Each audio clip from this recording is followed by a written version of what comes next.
Almost 1 in 2 teens have experienced cyberbullying. Have you? Obligato, pizzicato, Garlombardo, it's the craziest. To me, cyberbullying means when you get to use a bit in it. I think I read somewhere on the internet that cyberbullying only involves minors. Cyberbullying comes in many different forms. It can be over Facebook comments, anonymous emails, or text messaging.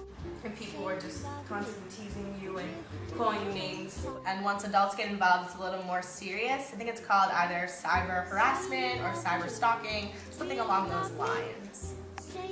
The worst part about cyberbullying is that it follows you home. Say you love me, please believe me when you do. I think people cyberbully because sometimes you may have something to say about a person, but you might be afraid to say it to their face. Some people cyberbully because they think it's funny, they might be bored. They have their own insecurities. You might say something sarcastic or just something that is misperceived by the other person, so you might not always mean to cyberbully. And the reason why they do it through the computer is so that way they can't see how much they're hurting the person that they're talking to and making them feel bad about themselves.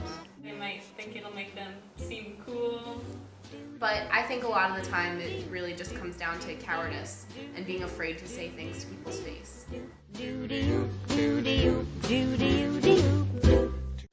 Cyberbullying has become an almost epidemic amongst teenagers. Did you know that between the ages of 15 to 16, more than 50% of teenagers get cyberbullied? Cyberbullying can be very serious. 8% of the victims of cyberbullying and 12% of the victims of sexting have considered ending their own life through suicide, compared to the 3% of the teenage population who haven't experienced these traumas. It began after an 11-year-old girl posted videos on YouTube. Her family says they sparked a nightmare of pranks and death threats. Police are now looking into what they say could amount to a cyber stalking case. A suicide that has shocked Rutgers University in New Jersey. This morning, officials believe they found the body of an 18-year-old freshman who jumped off the George Washington Bridge after his roommate videotaped him being intimate with another man and put it on the internet. If possible, don't give them the reaction that they're looking for. Try not to take it too seriously. Laugh about it and dust it off.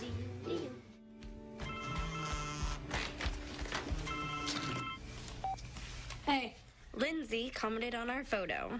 Oh, Lindsay. Hang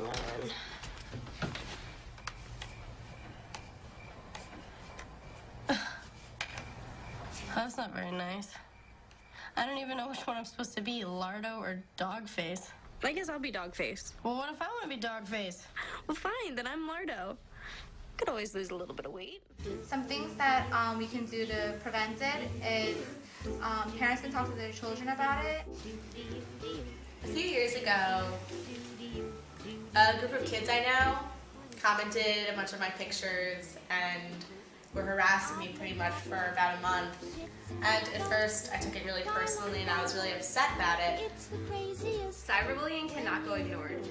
You should always tell someone if you're feeling you're being cyberbullied. Schools can educate their students, have some programs to educate them about cyberbullying and the harms.